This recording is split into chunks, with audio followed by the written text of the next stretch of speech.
वहीं सर से।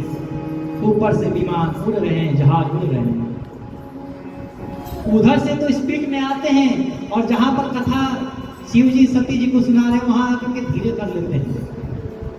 और जो देवियां हैं वो लगती हैं वहां पर गीत गाने, मंगल गीत गा रही हैं। कहते हैं ना, ये रास्ते तो बहुत सारे हैं, हरिद्वार में किसी तरह से आ जाओ, रुड़की होके आ जाओ, लक्सर होके आ जाओ, या देहरादून से चले जाओ। ये जा भी रही है तो कहां जा रही है? कैलाश के ऊपर से। क्यों जा रही है? बताने के लिए, देखो हम जा रहे हैं, तुम्हें नहीं मिला है, तुम नहीं जा रही हो, हम जा रहे हैं।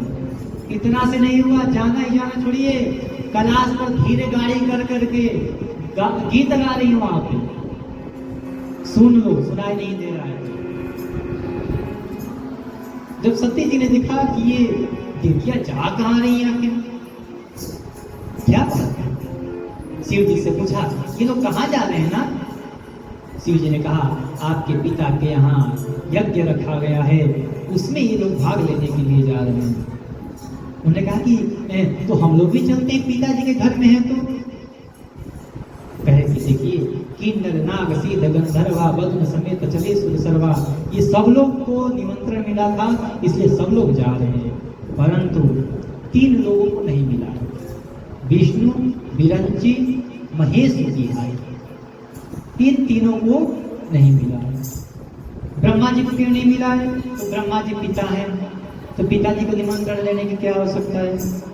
विष्णु जी को क्यों नहीं मिला? तो विष्णु जी का तो इष्ट देव है, परमेश्वर है, वो तो जहाँ ना बुलाया जाए वहां पर विद्यमान है, उनको भी बुलाने की आवश्यकता नहीं है, ठीक है। परंतु महेश जी को क्यों नहीं बुलाए? तो महेश जी को वैर भाव के कारण नहीं बुलाए, महेश जी से वैर रखता था दक्ष। सती जी ने कहा कि आपकी आज्ञा हो, तो आपको नहीं बुलाए तो क्या हुआ, मैं तो उनकी पुत्री हूँ, मुझे जाने दीजिए। शिव जी ने कहा कि देखो, ये तो अच्छी बात है कि पिता के घर यज्ञ हो तो पुत्री को जाना चाहिए। कहते हैं कि वो कोई ऐसे नहीं है, वो जानबूझ के निमंत्रण नहीं दिया है। जदपि मित्र प्रभु पितु गुर गेहा जाय बिन बोलेहु न संदेह। मित्र के घर, पिता के घर, गुरु के घर और अपने स्वामी के घर, इन 4 के घर बिन बुलाए जाना चाहिए। यदि कोई मांगलिक कार्य हो रहा हो तो बिना बुलाए, वहां पर ये मन इंतजार करो कि कार्ड आएगा तब जाएंगे ना, इनके घर बिन बुलाए जाओ। परंतु सावधान, ये ध्यान रखना कि कहीं विरोध भाव से तो नहीं बुला रहे हैं, वो नहीं बुलाने का कारण ढूंढो। यदि वो विरोध भाव से आपको छोड़ दिए हैं तो वहां कभी नहीं जाना चाहिए। तहां गए कल्याण न होई, वहां जाने पर कल्याण नहीं हो सकता। बहुत बार समझाया पर माता सती को समझ में नहीं आया। तब शिव जी ने अपने मुख्य गणों के साथ माता सती को भेज दिया कि जाओ, अब दर्शन करके आओ, नहीं मानोगे तो। पिताजी के भवन में, पिताजी के घर में जब माता सती गई, पिता भवन जब गई भवानी, दक्ष त्रास का गुण सन्मानी, सादर भले ही मिली एक माता, भगिनी बहुत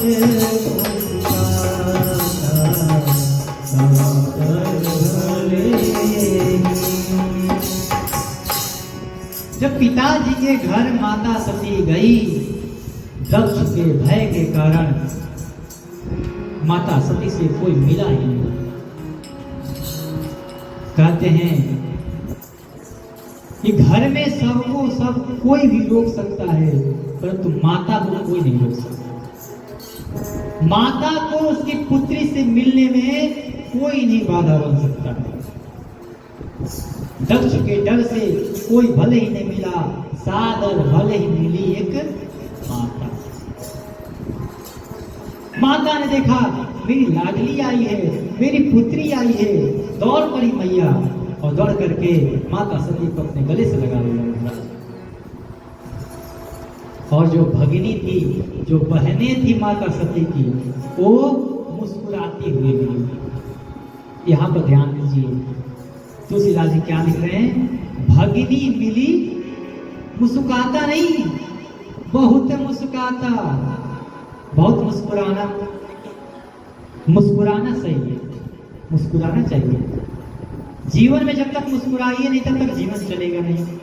परंतु यदि कोई आपको देख करके अधिक मुस्कुरा रहा है, फिर उसका मुस्कुराना नहीं हुआ, वो व्यंग्य हो जाता है। भगिनी मिली बहुत मुस्कुराता, ये कुछ अधिक ही मुस्कुरा रही थी, ये व्यंग्य कर रही थी। हाँ, हमें तो कार गया था तब हम आए हैं, तुम्हें तो कार नहीं गया फिर भी तुम आ गई। हाँ किया तो अच्छा तुमने, कार नहीं गया फिर भी आई, लेकिन हम बहन बुरा मत मानना। एक बात बताते हैं, यदि हमें कार नहीं गया था ना, हम नहीं आते। हाँ तू अच्छा किया, तू छोटी है ना इसलिए तू आ गई, कोई बात नहीं, अच्छा किया तूने। तेरे पति नहीं आए? बोले कि नहीं, वो नहीं। सती जी इनके बातों पर ज्यादा ध्यान नहीं दी, अपनी माता से आज्ञा मांगी कि आप कहिए तो इस यज्ञ कुंड की परिक्रमा कर लूं। वहां गई परिक्रमा करने, तो देखी कि वहां पर कहीं भी सभी देवी देवताओं का स्थान दिया गया है, सभी देवी देवताओं का भाग दिया गया है, परंतु शिव जी का कहीं स्थान ही नहीं है, शिव जी का कहीं भाग ही नहीं है। ये देख करके बहुत क्रोधित हुई और उनके हृदय में शिव जी द्वारा बताई हुई बात याद आ गई कि जहां पर बुलाया नहीं जाता है वहां पर कभी जाना नहीं चाहिए, वहां पर जाने से कल्याण नहीं हो सकता है। ये देख करके माता सती अभी तक तो अपने घर में पति के उस व्यवहार से दुखी थी, उससे ज्यादा दुखी यहाँ पर आकर के कि पति को अधिकार नहीं दिया गया। ये जो बेटियां होती हैं महाराज, जब अपने ससुराल में चली जाती हैं, वहां पर जा करके वो पति के ऐसे रंग में रंग जाती हैं कि जब वो मायके आती हैं, जब अपने माता के घर पे आती हैं, वो अपने पति का अपमान नहीं देख सकती, पति का अपमान कभी नहीं देख सकती है। जब माता सती ने देखा यहां मेरे पति का अपमान हो रहा है, कहते हैं कि यद्यपि जग दारुण दुख नाना, सब ते कठिन जाति अपना। इस संसार में अनेकों दुख हैं, बहुत दुख हैं, दुख से बड़े दुख, परंतु सबसे बड़ा दुख कोई कहा गया है तो कहते हैं सबसे कठिन जाति अपमान। कोई अपना यदि अपमान कर दे महाराज, सबसे बड़ा दुख होता है। कोई अपना नजर फेर ले फिर तो ऐसा लगता है कि प्राण शरीर से निकल गया। माता सती जब देखी कि चलो पिता ने आदर नहीं किया, कोई बात नहीं है, बहनें भी ऐसे मुस्कुराती हुई मेरी व्यंग्य कर रही थी, कोई बात नहीं, परंतु यहाँ पर तो मेरे स्वामी को ही अधिकार नहीं दिया गया है। शिव अपमान न जाय सही, हृदय न होई प्रबोध, सकल सभई हटि हटकी तब, बोली वचन सत्य। माता सती वहीं पर कुपित हो करके और कहने लगी, सुनहु सवाद सकल निंदा, कही सुनि जिन शंकर गए निंदा, सो फल तुरंत दाह बेबताहो, भली भांति पछताव पिताहो। अरे सभासदों, अरे मंत्री गणों, अरे संतों, अरे महापुरुषों, सुनो,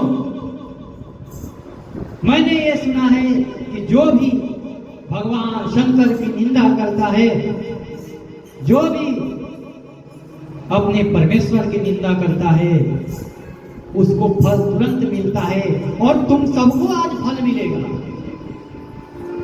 और ये मेरा पिता ये पछतावा करेगा। ऐसा नियम बताया गया है कि संत शंभु श्रीपति अपवादा, संतों का अपवाद, भगवान शिव का अपवाद और भगवान नारायण का अपवाद। यदि कोई इनको कुछ अपमानजनक बात बोलता है, कोई इनके लिए गलत व्यवहार करता है, तो ऐसे नियम बनाई गई है महाराज,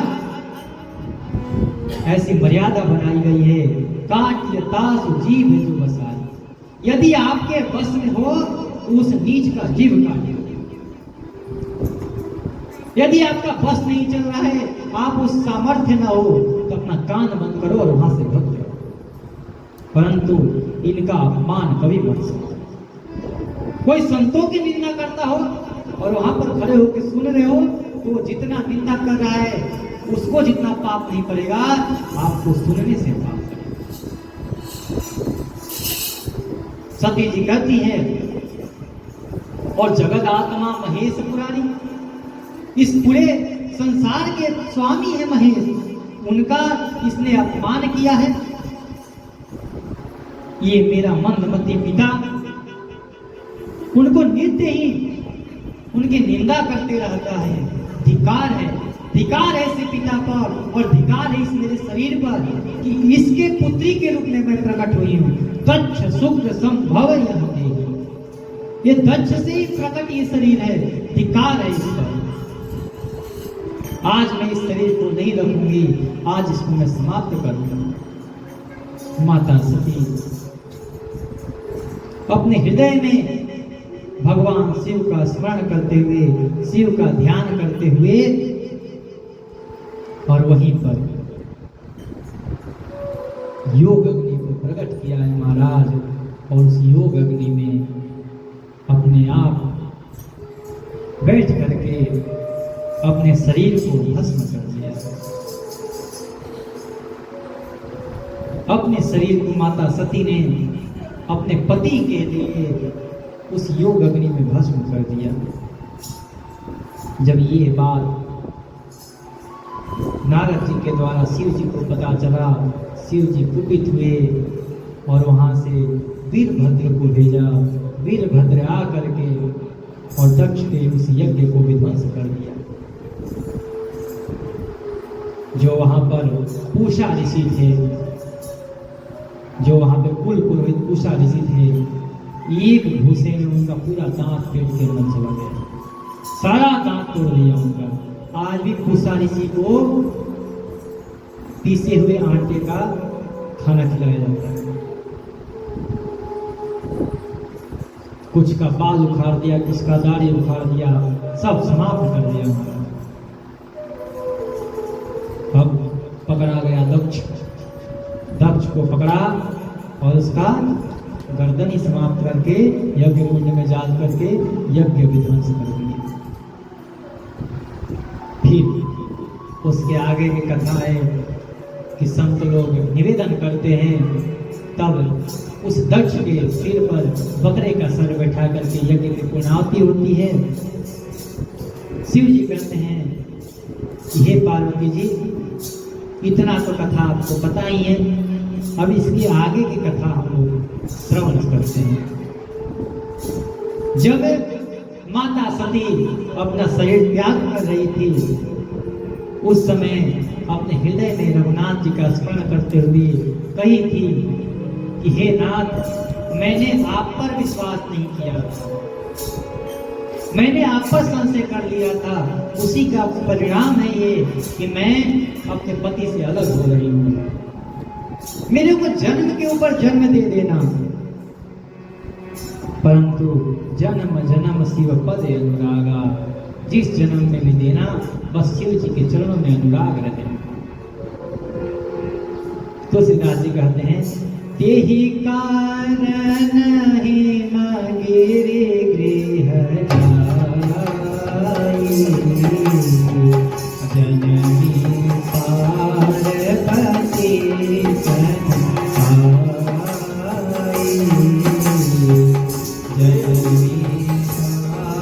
पार्वती सहाई।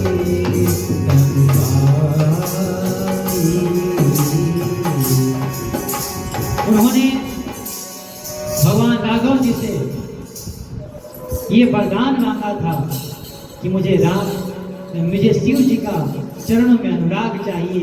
इसी कारण से वही माता सती अगले जन्म में महाराज हिमालय के पुत्री के रूप में आई, और पुत्री के रूप में आई और पूरा हिमालय जगमगा उठा महाराज। पार्वती जी थोड़ी थोड़ी बड़े होने लगी। बड़ी होते ही एक दिन नारद जी आए। नारद जी से महाराज हिमालय बोले कि हे नाथ, जरा मेरी पुत्री का हाथ तो देखिए, बताइए इसके भाग्य में क्या है। ये जो बड़े वाले हैं ना, इसको बंद कर दीजिए, इससे आवाज हो जाएगा। ये जो बड़े वाले बजाए, इसको मत बजाइए। उन्होंने कहा कि हाथ देकर के इनके गुण दोष बता दीजिए। नारद जी ने सारे गुण दोष बता दिए। आपके पुत्री को कैसा कैसा वर मिलेगा। कहते हैं कि देखो हिमालय, आपकी पुत्री सुयोग्य है, वो सारे गुणों का खान है आपकी पुत्री, परंतु इसके जो पति होगा वो थोड़ा अलग होगा। कहते हैं अगुण यमान मातु पितुहीना, उदासीन सब संशय छीना। अगुण होगा, अमान होगा, माता पिता के हीन होगा, उदासीन होगा, सब संशयों से छीन होगा, जोगी होगा, जटिल होगा, काम होगा, नंग धड़ंग घूमने वाला होगा। ये सुन करके महाराज हिमालय तो सर पकड़ लिए। इतनी सुंदर बेटी और ऐसा दामाद मिलेगा, ऐसा जमाई मिलेगा।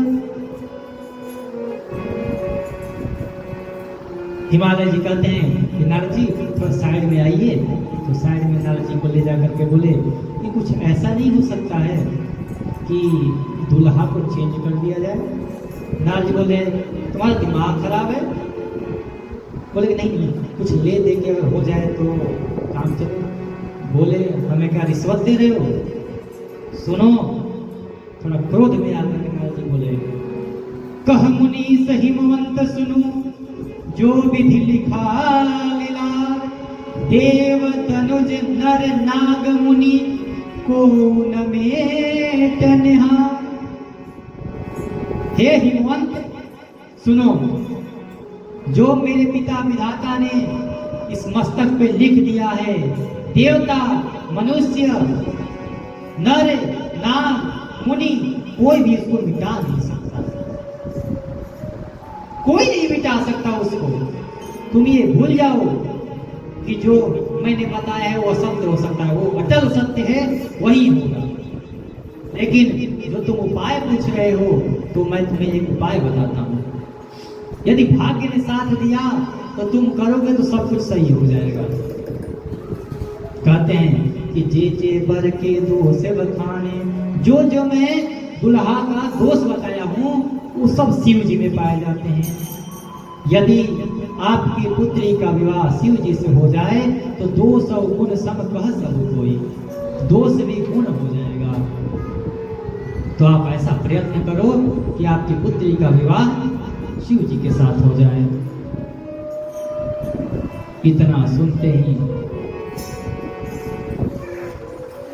माता पार्वती उधर लगी नाचने, उनके आंखों से आंसू बहने लगे महाराज। और इधर माता पार्वती के आंखों से आंसू आ रहे हैं और इधर माता पार्वती की माता मैना के आंखों से आंसू आ रहे हैं। दोनों रो रहे हैं, परंतु दोनों के आंसू अलग अलग हैं। कैसे अलग हैं?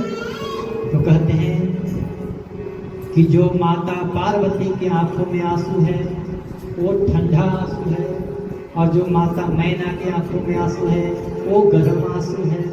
ठंडा गर्म आंसू को भी ठंडा क्या उबाला गया था कि फ्रिज में रखा गया था? कहते हैं यदि खुशी का आंसू हो तो ठंडा होता है और दुख का आंसू हो तो वो गर्म होता है। माता पार्वती के जो आंखों में आंसू है खुशी के आंसू है। ये जो बाबा बता रहे हैं, जो जो गुण बताए हैं वो सब मेरे भोले बाबा में है। अब तो पक्का हो गया कि वही मिलेंगे। और मैना जी इसीलिए परेशान हैं कि मेरी इतनी सुंदर पुत्री को ऐसा वर मिलेगा। माता पार्वती को अपने गोद में बैठा करके रो रही हैं और हिमालय जी को समझा रही हैं कि देखो, यदि जो घर बर कुल होई अनूपा करिय विवाह सुदान रूपा। जो घर बर यदि मेरी पुत्री के समान मिले तभी मैं विवाह करूंगी, नहीं तो मेरी पुत्री जीवन भर कुंवारी मेरे घर में रहे मैं स्वीकार कर लूंगी। मैं अपनी पुत्री को लेकर के अग्नि में प्रवेश कर जाऊंगी, मैं अपनी पुत्री को लेकर के इस जमीन में समा जाऊंगी, इस भूमि में समा जाऊंगी, परंतु मैं ऐसे वर से विवाह नहीं करूंगी। आप कुछ करिए ना, कोई उपाय ढूंढिए। हिमालय जी कहते हैं कि देखो ऐसा हो सकता है कि अग्नि से भी शीतलता प्रकट हो जाए, सूरज भी अपने तेज को छोड़ करके अमृत बरसाने लगे, परंतु नारद का वचन कभी झूठा नहीं होता, जो होगा वो तो होने वाला। अपने माता पिता को परेशान देख करके माता पार्वती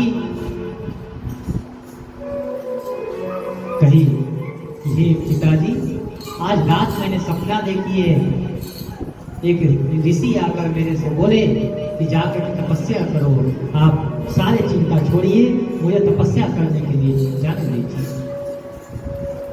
माता पार्वती जी अपने पिताजी को आश्वासन देकर के वहां से तपस्या के लिए चली हैं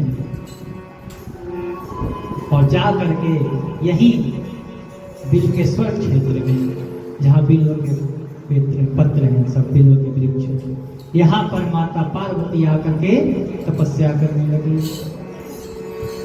कहते हैं माता सती का ऐसा स्वरूप है, तपस्या के योग्य थोड़ी है। अति सुकुमार नतन तप जोगु, पति पद सुख हित जेऊ सब भोगु, नित नव चरण उपज अनुरागा, विसरि देह तपहि मनु लागा। ऐसा सुकुमार देह है, ऐसा शरीर है कि तप के लिए थोड़ी योग्य है, परंतु फिर भी तपस्या कर रही हैं, नित्य नई नई अनुराग उत्पन्न हो रहे हैं। माता ने घोर तपस्या की, कभी सारे अन्न छोड़ दिए, फिर उसके बाद फल खा करके तपस्या करने लगी, फिर फल भी छोड़ दी, केवल जल पी करके जल भी छोड़ दी, केवल सूखे पत्ते जो बिल्लों के पत्र गिर जाते थे वो सूखे पत्ते खा करके माता तपस्या करने लगी। कहते हैं पुनि परिहरे सुखानि उपरिणाम, कुमहिनाम तब भयउ अपरिणाम। माता ने उस सूखे पत्ते भी खाना छोड़ दिया, और जब उमा जी ने उस सूखे पत्ते को छोड़ा उसी समय माता का नाम एक अपर्णा पड़ गया। बोलिए अपर्णा माता की। जब माता ने उस पत्ते को भी खाना छोड़ दिया महाराज, इतने कठिन तपस्या देख करके गगन से एक वाणी हुई, ब्रह्मवाणी हुई, हे पार्वती आप धन्य हो, ऐसा तपस्या किसी ने नहीं किया है, आप जिस कारण से तपस्या की है वो सब सच होगा। अब आपके पिता आपको लेने आएंगे, आप चले जाइएगा, और रास्ते में आपको सप्त ऋषि मिलेंगे, यदि वो मिल गए तो समझ लीजिए कि हमारी ये वाणी सत्य हो गई। तब पार्वती जी आगे जाने लगी। कहते हैं कि सती जी की कथा तो मैं पार्वती जी की कथा तो सुना दिया, अब शिव जी क्या कर रहे हैं जब से सती जी का त्याग हुआ है। तो कहते हैं शिव जी और दंगियों के जैसे घूम रहे हैं, कभी कहीं कभी कहीं कभी कहीं घूमते फिरते रह रहे हैं। एक दिन राम जी आए और आकर के बोले कि देखो बाबा अब आप शादी कर लो, अब हमें भी बारात करने का मन कर रहा है। बोले आपको बारात करने का मन कर रहा है? बोले हाँ। बोले कर लेंगे, पर कन्या कौन है, किससे विवाह करूंगा, कौन देगा मुझे? बोले कि आप करो तो सही, पार्वती से आप विवाह करो। उन्होंने कहा कि ठीक है, आप मेरे स्वामी हैं, जैसा आप कहेंगे वैसा ही हम करेंगे। वहां से शिव जी ने सप्त ऋषियों को भेजा है कि जा करके माता पार्वती का परीक्षा लेकर के आओ कि वो विवाह करना चाहती हैं कि नहीं चाहती हैं। क्योंकि माता सती ने भी मेरे रघुनाथ जी को परमेश्वर नहीं माना था जब तक परीक्षा नहीं दे लिया, फिर मैं इनको कैसे स्वीकार कर लूं बिना परीक्षा के। सप्त ऋषि लोग गए हैं वहां पर और जाकर के समझा रहे हैं कि तुम क्यों तपस्या कर रही हो, किसके लिए। तुम जिसके लिए तपस्या कर रही हो पता है उसके पास घर भी नहीं है, उसके पास कुछ नहीं है। तुम तो राजकुमारी हो, किसी राजकुमार को ढूंढो। पार्वती जी ने कहा कि देखो, जहां जिससे जिसका मन रम जाता है ना, यही कर मन रम जाहि सना तिहि तिहि सन काम। जिसका जिससे मन रम जाता है उसके लिए वही सब कुछ हो जाता है और कुछ देखने की आवश्यकता नहीं है। बस मैं अपने गुरुदेव की वाणी को कभी झूठा नहीं कर सकती। मेरे गुरुदेव ने मुझे आज्ञा दिया है कि मैं तपस्या करूं तो मैं तपस्या कर रही हूं। बस जब इतना निश्चय देखा सप्त ऋषियों ने कहा कि धन्य है माता, अब आप चिंता मत करिए, अब आपको भोलेनाथ अवश्य मिलेंगे। जब राम जी शिव जी को समझा करके गए थे और इधर सप्त ऋषि जा करके शिव जी को बताए कि अब ठीक ठाक है, अब शादी करना चाहिए। शिव जी प्रसन्न हो गए महाराज, और प्रसन्न इतना प्रसन्न हो गए कि उनको फिर से समाधि लग गई।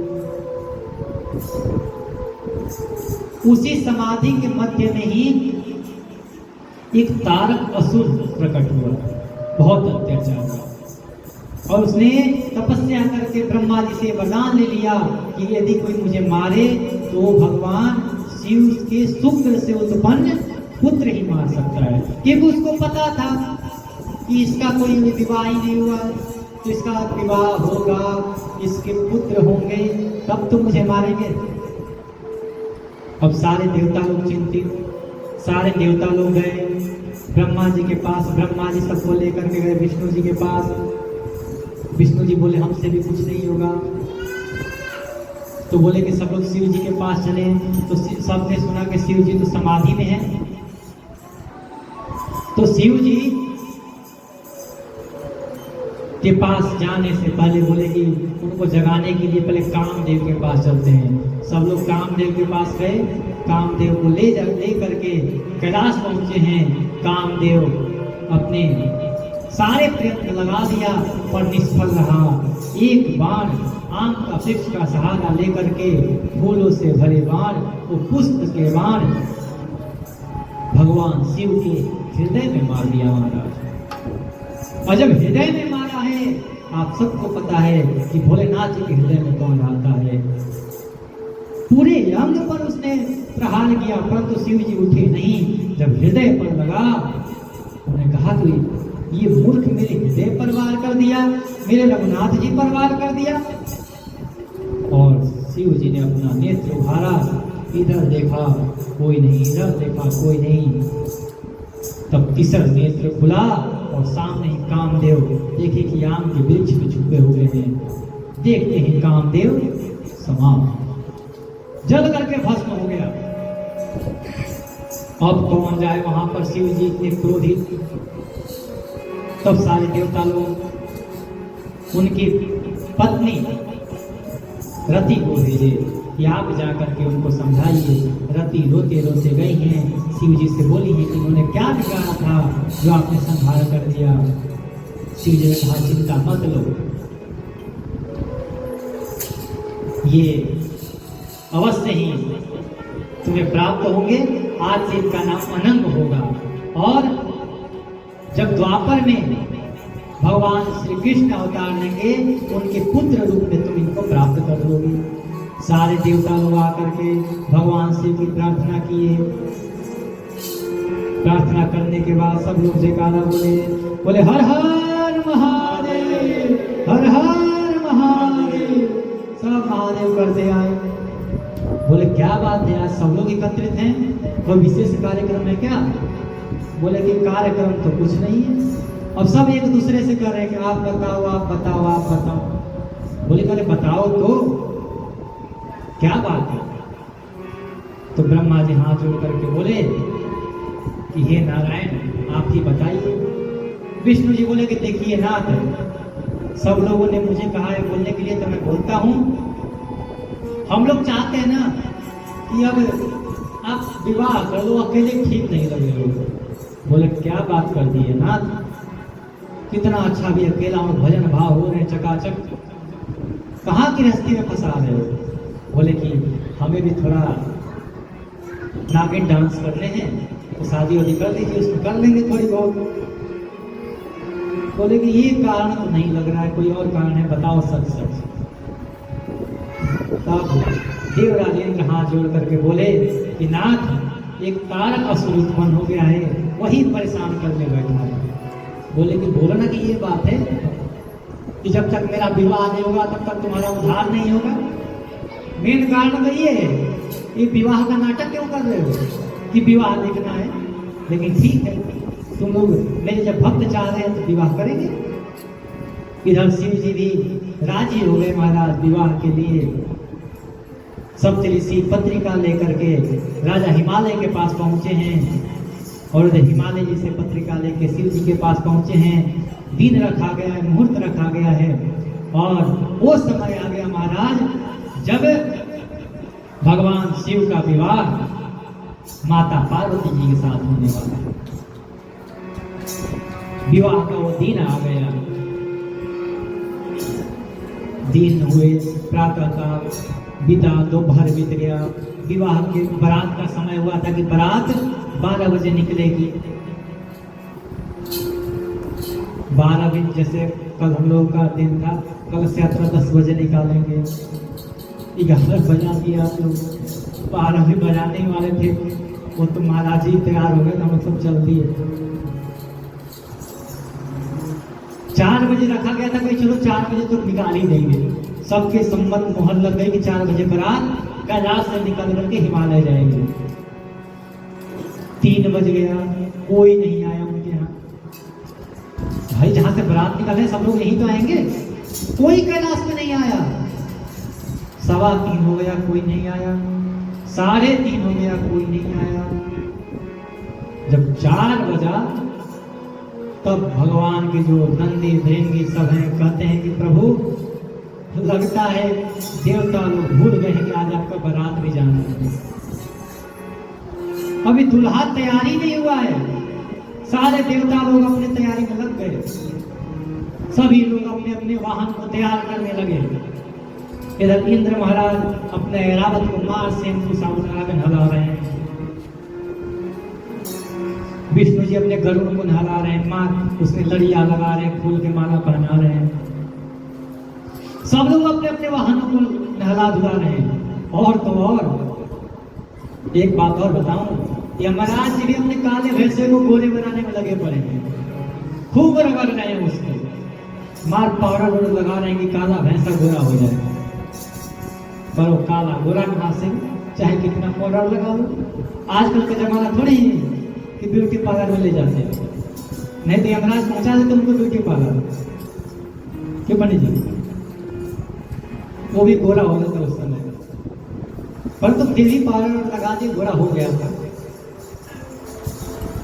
अब उधर सब लोग अपनी तैयारी में लगे हैं, दूल्हा को कोई तैयार नहीं कर रहा है। तब भगवान के गण बोले कि नाथ देखो कोई आने वाला नहीं है, अब आप कहें, आप आज्ञा दें तो हम ही लोग आपका श्रृंगार कर देंगे। शिव जी ने कहा कि कर लोगे? अरे पूछिए मत, ब्यूटी पार्लर पर काम करके आए हैं, बहुत अच्छा मेकअप करते हैं। बोले ठीक है करो। अपने भक्तों की खुशी के लिए भगवान शिव जी ने कहा करो श्रृंगार, और लगे भगवान के गण भगवान का श्रृंगार करने। ऐसे ऐसे श्रृंगार कर रहे हैं महाराज कि कुछ पूछो मत। भगवान शिव बैठ गए अपने बाघ को बिछा करके, बोले कि लाओ श्रृंगार का सामान लाओ।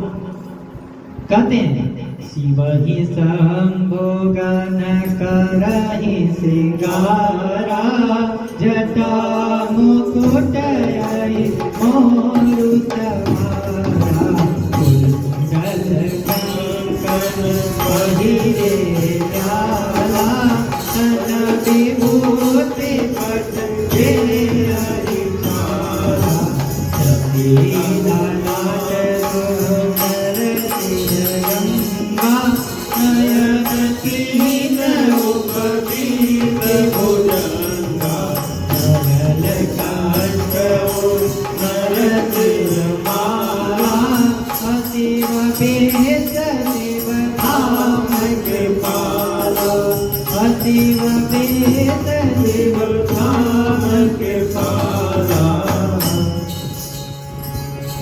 अब लगा श्रृंगार होने, भगवान के गण भगवान की तैयारी कर रहे हैं, भगवान को श्रृंगार कर रहे हैं। क्या श्रृंगार कर रहे हैं महाराज? नंदी भगवान गए कहाँ? शमशान घाट। वहाँ पर एकदम ताजा ताजा एक चिता था, वहाँ का भस्म मिलाए और शिव जी के पूरे शरीर में लपेट दिए। शिव जी बोले ये क्या है? कहले पाउडर है, देसी पाउडर जो आप रोज लगाते हो। बोले वाह, मेरे चेले तो मेरा ध्यान रखते हैं कि मैं क्या क्या लगाता हूँ। तब तक एक गया, ले जाकर एक बढ़िया सा मोटा सा सांप लेकर के आया और भगवान के उस जटा में बांध दिया। बोले ये क्या है? बोले आपका मुकुट हो गया। तो ठीक है। बोले कि शादी में मुकुट नहीं पहनते हैं, मोर पहनते हैं, मोर सेहरा बोलते हैं ना, सेहरा बांधते हैं। बोले सेहरा कैसे बांधे? नंदी बोले चिंता मत लो, मैं करता हूँ उपाय। गए 5-6 पतले पतले सांपों को पकड़ के ला करके और उनको समझा दिए, तुम ऊपर पकड़ के रखना, क्लिप जैसे लगा दिए और उनका पूंछ भगवान के मुख पे। बोले बन गया सेहरा। तो बोले कि ठीक है। कुछ बिच्छुओं को पकड़ के लाए, कुछ सांपों को पकड़ के लाए, बिच्छुओं का कुंडल बना दिए। 2 सांपों को एक को यहाँ, एक को यहाँ, एक को यहाँ, एक को यहाँ। ये नहीं कि अलग अलग, यहाँ काला सांप तो यहाँ काला सांप, ये नहीं, इधर काला तो इधर लाल, एकदम मैचिंग मैचिंग है। यहाँ नीला तो यहाँ नीला, सब परफेक्ट सेटिंग की। अब बोले कि सब तैयार हो गया। बोले कि हार पहनो। तो बोले हार क्या चीज का पहना है? फिर शमशान घाट गए नंदी भगवान। वहां से जो नर मुंड था, नर मुंडों को ला करके एक सांप को बोले कि घुस जाए इसके अंदर और पिरो करके माला पहना दिए। सारा काम हो गया, सारा श्रृंगार हो गया। शिव जी जब उठे सब लगे हंसने। बोले कि तुम लोग श्रृंगार तो ठीक कर लिया, हंस क्यों रहे हो? बोले ना, सब कुछ तो हो गया लेकिन अब कपड़ा नहीं पहने अभी तक। अब ये कैसा श्रृंगार हुआ, ऊपर से पूरा मेकअप कर दो और कपड़ा ही न पहनो। ऐसे ही भगवान थे। बोले कि सजाने वाला कौन? तुम ही लोग तो हो। पहले कपड़ा पहनाया जाता है, बाद में श्रृंगार किया जाता है। तुम लोग पहले श्रृंगार करते, कपड़ा कौन पहनाएगा? अब कपड़ा ढूंढने लगे, पूरा कैलाश ढूंढ गए, कपड़ा ही नहीं मिला। कपड़ा हो तो वहां कपड़ा कौन पहनता है? बोले तब नंदी भगवान का नजर पड़ा जहां पर जहां भोलेनाथ जी बैठे थे बाघम पर पे। उसी को उठा करके और कमर में लपेटे। अब कमर पे लग में तो बार बार खुल जाए, क्योंकि बाघंबर टाइट होता है थोड़ा सा, तो जो बार बार सरक जाए। एक बढ़िया सा सांप को लिए और उसको समझा दिए, देख भाई कमर में बढ़िया से लपट के रखना, छोड़ना मत, क्योंकि तेरे पर ही इज्जत है, एकदम बढ़िया से चिपक के रखना। बोला ठीक है।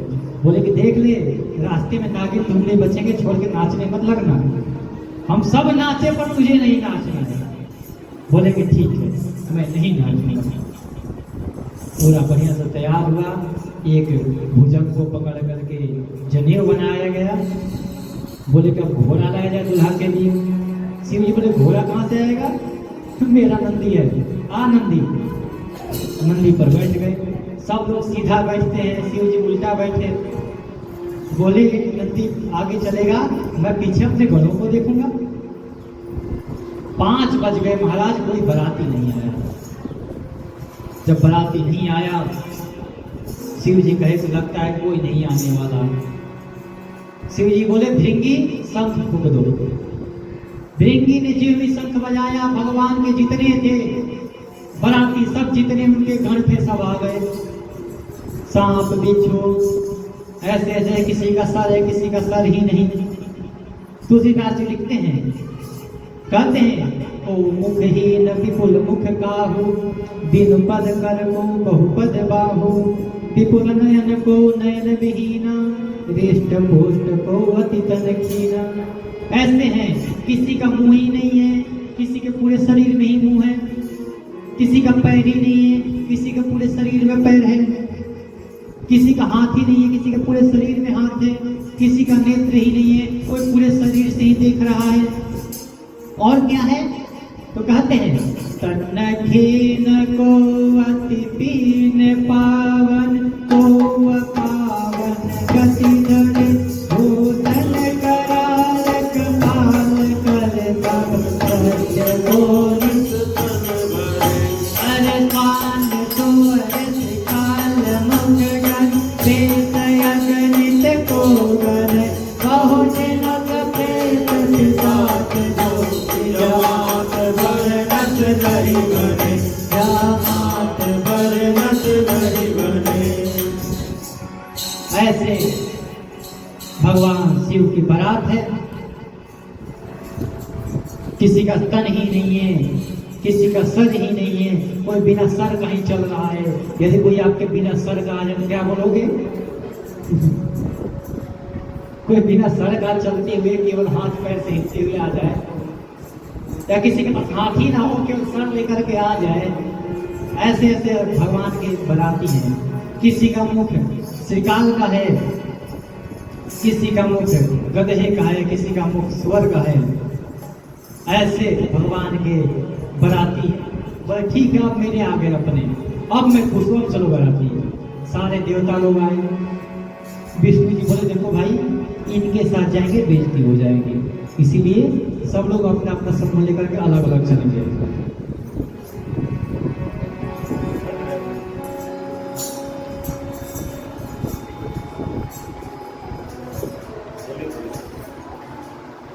और सब लोग अपना अपना मंडली लेकर के और चल दिए। शिव जी देखे कि विष्णु भगवान ऐसे व्यंग कर रहे, बोले विष्णु जी का व्यंग नहीं जाएगा, ये व्यंग करते ही करते हैं। सब लोग सारे देवता लोग अपना अपना समूह लेकर के आगे आगे निकल रहे हैं, पीछे से भोले बाबा अपना समूह लेकर के चल रहे हैं।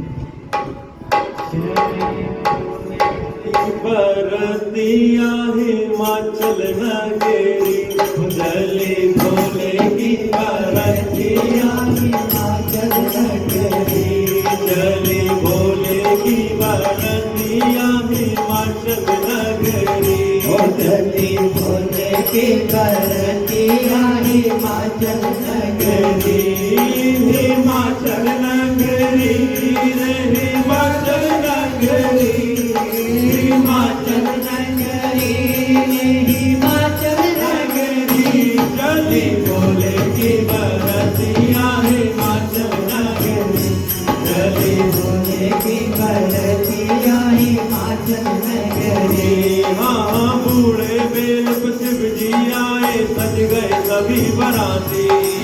बूढ़े बेल शिव जी आए, सज गए सभी बराती। बूढ़े बेल शिव जी आए, सज गए सभी बराती। बूढ़े बेल शिव जी आए, सज गए सभी बराती।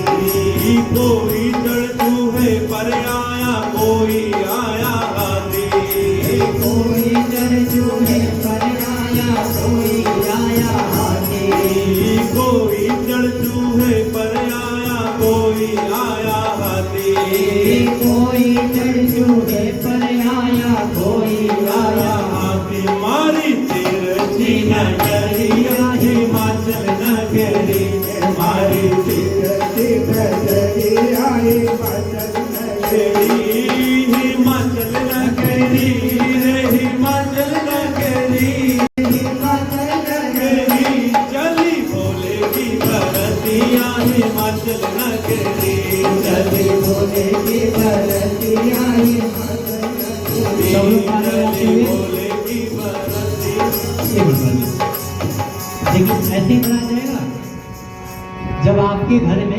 विवाह होता है ऐसे ही बारात ले जाते हो बैठकर।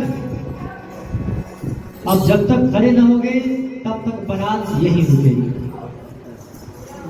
बारात आगे ले चलिए तो सबको खड़े होने पड़ेंगे।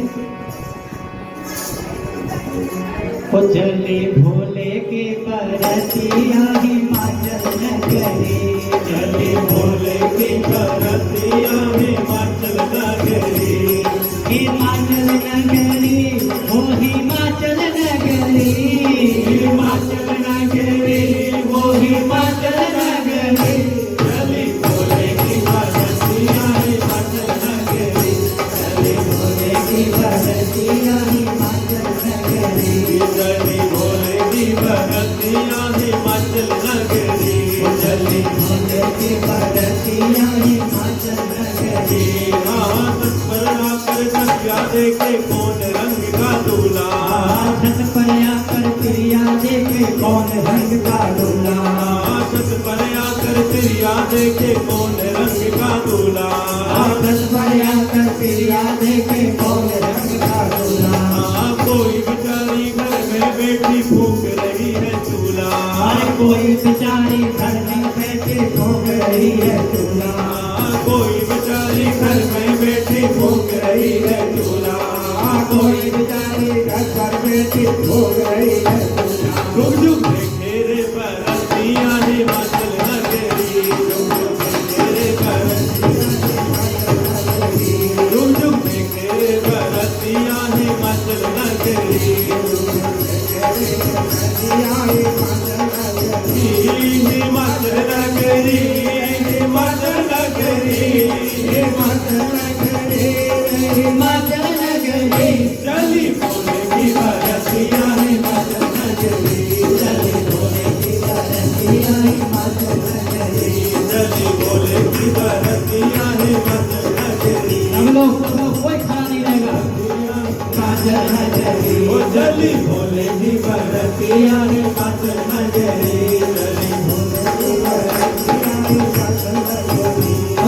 मैं नावती ने थाल सजाया दूल्हा देखने आई, मैं नावती ने थाल सजाया दूल्हा देखने आई, मैं नावती ने थाल सजाया दूल्हा देखने आई, मैनावती ने थाल सजाया दूल्हा देखने आई। शिव शंकर का रूप देख कर मनी मन घबराई, शिव शंकर का रूप देखकर मनी मन घबराई, शिव शंकर का रूप देख कर मनी मन घबराई, शिव शंकर का रूप देखकर मनी मन घबराई। कैसे बीतेगी उमरिया हिमाचल नगरी, कैसे बीतेगी, कैसे बीतेगी उमरिया हिमाचल नगरी, कैसे बीतेगी उमरिया हिमाचल नगरी, हिमाचल नगरी, हिमाचल नगरी, हिमाचल नगरी, हिमाचल नगरी। चली भोले की परतिया हिमाचल नगरी, चले भोले की परतिया हिमाचल नगरी, चली भोले की परतिया हिमाचल नगरी, चले भोले की परतिया हिमाचल नगरी, हिमाचल नगरी रे हिमाचल नगरी, हिमाचल नगरी, हिमाचल नगरी। चली भोले की परतिया हिमाचल नगरी, चले भोले की परतिया हिमाचल नगरी, चली भोले की परतिया हिमाचल नगरी, चले भोले की परतिया हिमाचल नगरी।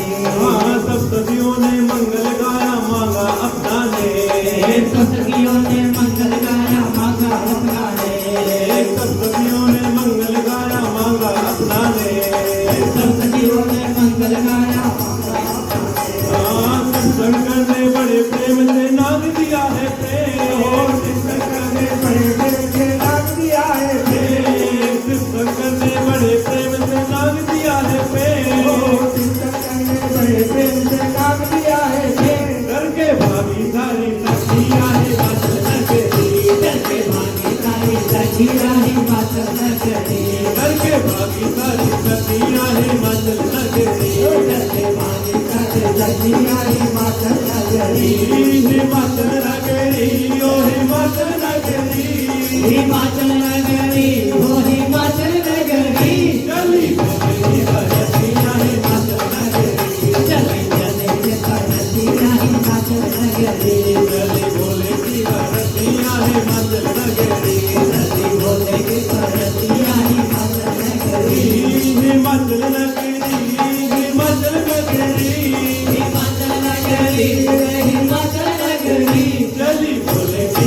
धरतिया हिम्मत नगरी, चली भोले की धरतिया हिम्मत नगरी, चली भोले की धरतिया हिम्मत नगरी, चली भोले की धरतिया हिम्मत नगरी। बोलो श्री शंकर भगवान की जय। हाँ, अब बारात पहुंची है। बारात पहुंची,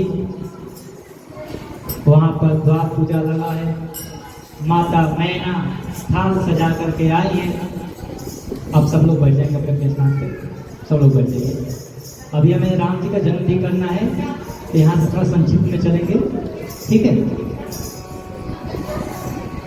वहां पर मैना जी जब परीक्षण के लिए आई है, शिव जी के वो स्वरूप देख करके उस समय द्वार पूजे पर ऐसे नागिन डांस, ऐसे नागिन बजे, ऐसे नागिन धूम बजे कि जो कमर में बंधा हुआ था नाग बोला अब बर्दाश्त नहीं हो रहा है, छोड़ छाड़ के भग गया। भगवान के बारहंबर नीचे, भगवान अपने स्वरूप में आ गए। देख करके मैना देवी खास पटक करके जैसी बनी महाराज। अब वहां पे द्वार रोकने के लिए सखिया बैठी कि भाई हम तुम्हारे द्वारों के अंदर नहीं जा सकते हो, कुछ नेक दो। भगवान बोले नेक दे, नेक में क्या चाहिए? बोले कि जो तुम्हें सबसे प्रिय हो वही दे दो। बोले मुझे प्रिय सबसे पहले लो। तुरंत एक नाग निकाले, पकड़ा दिए थाली में, भैया वही बेहोश। अब क्या करें? विष्णु भगवान बोले देखिए प्रभु ऐसा मत करिए, बेचारी कहाँ ये सब कुछ नहीं देखी, चलिए चलिए। उनको जनवासे में ले जा करके समझाया गया, देखो ऐसा मत करो नाथ। पार्वती जी ने मन ही मन कहा कि नाथ अब अपने स्वरूप में आ जाइए। मेरे भोलेनाथ जी अपने दिव्य पीतांबर धारण किए हुए श्वेत चंद्रमा के जैसे, श्वेत कर्पूर के जैसा स्वरूप धारण किए हुए रघुनाथ जी मंडप में पहुंचे हैं। वहां पर पाणी ग्रहण संस्कार हुआ है और माता पार्वती को लेकर के अपने कैलाश को चल दिए। वहां पर महाराज हिमालय ने बहुत सारे दहेज दिए हैं और दहेज को शिव जी ने वहीं पर सब लुटा दिया और अपने कैलाश जाकर के नित्य नवीन नए मंगल गान हो रहे हैं। सब सारे बाराती अपने अपने घर गए। कुछ समय बीता है, माता पार्वती से एक संतान उत्पन्न हुआ जिसका नाम कार्तिकेय पड़ा। और ये कार्तिकेय यज्ञ रणभूमि में उस तारकासुर को मारे हैं और देवताओं के सेनापति बने। याज्ञवल्क्य जी कहते हैं कि भरद्वाज जी मैंने आपको शिव चरित्र सुनाया, कैसा लगा?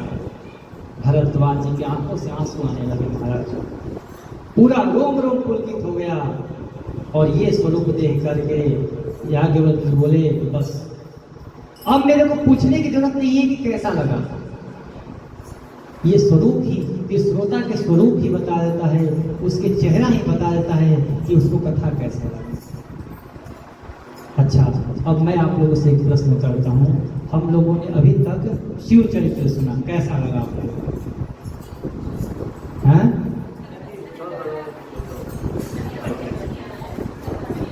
वैसे याज्ञवल्क्य जी ने कहा मुझे पता चला तुम्हें शिव जी के चरणों में इतना प्रेम है तो राम जी के चरणों में कितना प्रेम होगा। जिसको शिव जी की कथा सुनकर के इतनी प्रसन्नता मिली, यदि मैं राम कथा सुनाऊं तो कितना वो प्रसन्न होगा, इसकी कल्पना भी नहीं मैं कर सकता। आप तो मेरे से राम कथा पूछे थे, मैंने शिव कथा सुनाया, फिर भी आपने इतनी प्रसन्नता से सुना। अब मैं भगवान राम की कथा सुनाता हूँ, सुनिए। भगवान अनेकों प्रकार से लीला करते रहते हैं, नाना अवतार है, नाना रूप हैं। भगवान, आपने पूछा था भगवान क्यों अवतार लेते हैं, किस कारण से, अब मैं वो बताऊंगा। इधर शिव जी एक कैलाश में ही वट वृक्ष है, उसके नीचे बैठ करके माता सती को वाम भाग में आसन दे करके और सती जी ने प्रश्न किया कि अब मुझे राम कथा सुनाइए, अब मैं राम कथा सुनना चाहती हूँ, अब मेरे मन से सारे संशय नष्ट हो गए हैं। तब शिव जी बताते हैं कि हरि अनंत, हरि कथा अनंता। मेरे प्रभु अनंत है, उनका कथा अनंत है, इसीलिए मैं आपको किसका बताऊं। आपने पूछा कि कारण बताइए, किस कारण से रघुनाथ जी जन्म लेते हैं। अनेकों कारण है, उसमें से एक कारण है कि भगवान के ही पार्षद जय और विजय को श्राप लग गया, उनके उद्धार के लिए जन्म लिए। दूसरा कारण है मनुष्य रूपा ने तपस्या किया और पुत्र रूप में चाहा, तो उनको दर्शन देने के लिए प्रभु ने ये अवतार धारण किए। तीसरा अवतार इसलिए लिया कि तीसरे अवतार में नारद जी ने श्राप दे दिया था। बोले कि पार्वती जी ने कहा नारद जी ने श्राप दे दिया, मेरे गुरुदेव ने क्यों श्राप दिया? क्योंकि मेरे गुरु जी इनके अनन्य भक्त हैं। उन्होंने कहा कि है एक प्रसंग जिसमें नारद जी तपस्या करने गए हिमालय पर, वहां पर इतनी तपस्या कर लिए कि इंद्र को ऐसे लगने लगा कि कहीं प्रसन्न करके इंद्र का पदवी न मांग ले, इसलिए कामदेव को भेजे उनके पास। कामदेव को इंद्र देवराज इंद्र, कामदेव को जब देवराज इंद्र ने भेजा तो नारद जी ने कामदेव को भी जीत लिया। अब वहां पर नारद जी को थोड़ा अभिमान हो गया, वो आकर के शिव जी से बताया कि मैंने काम को जीता है। शिव जी ने कहा कि ठीक है, आपने मुझे बताया तो ठीक है, परंतु ये विष्णु जी को नहीं बताना। बोले मैं क्यों बताऊंगा? अब इधर नारद जी को भी माया घेर ली है। नारद जी एक दिन गए भगवान नारायण की सभा में, वहां पर भगवान ने अपने आसन पर बैठाया। आइए बैठिए, बहुत दिन बाद कृपा की है, बताइए कहाँ थे? बोले कि चला गया था तपस्या करने, वहां कामदेव को जीत के आ रहा हूं। शिव जी ने मना किया था कि मत बताना, परंतु फिर भी इन्होंने बताया। भगवान विष्णु समझ गए कि नारद के मन में अब माया घेर ली है। उन्होंने कहा इस माया को निकालना पड़ेगा, नहीं तो ये बहुत बड़ा वृक्ष का रूप धारण कर लेगा। और नारद वहां से जा रहे थे कि रास्ते में एक माया का ही नगरी बना दिया, माया का राजा बना दिया, एक माया का ही राजकुमारी विश्व मोहिनी बना दिया। वहां पर गए, राजा से मिले, राजा ने विश्व मोहिनी को दिखाया, कहा कि हाथ दे करके बताइए कि इसका कैसा भाग्य है। उन्हें नारद जी ने उस मोहिनी को देखा और उससे मोहित हो गए और विचार बनाने लगे कि अब किस प्रकार से इस कन्या से मेरा विवाह हो, कौन सहायता करेगा। नारायण के पास गए कि प्रभु आप ही कुछ सहायता कर सकते हैं। बोले क्या सहायता करूं? बोले कि मैं इस कन्या से विवाह करना चाहता हूं, आप मुझे अपना रूप दे दीजिए। भगवान बोले ठीक है। भगवान ने उन्हें बंदर का रूप दे दिया। वो रूप लेकर के गए, उस सभा में बैठे जहां पर बड़े बड़े राजा बैठे थे, और विश्व मोहिनी अपने हाथ में वर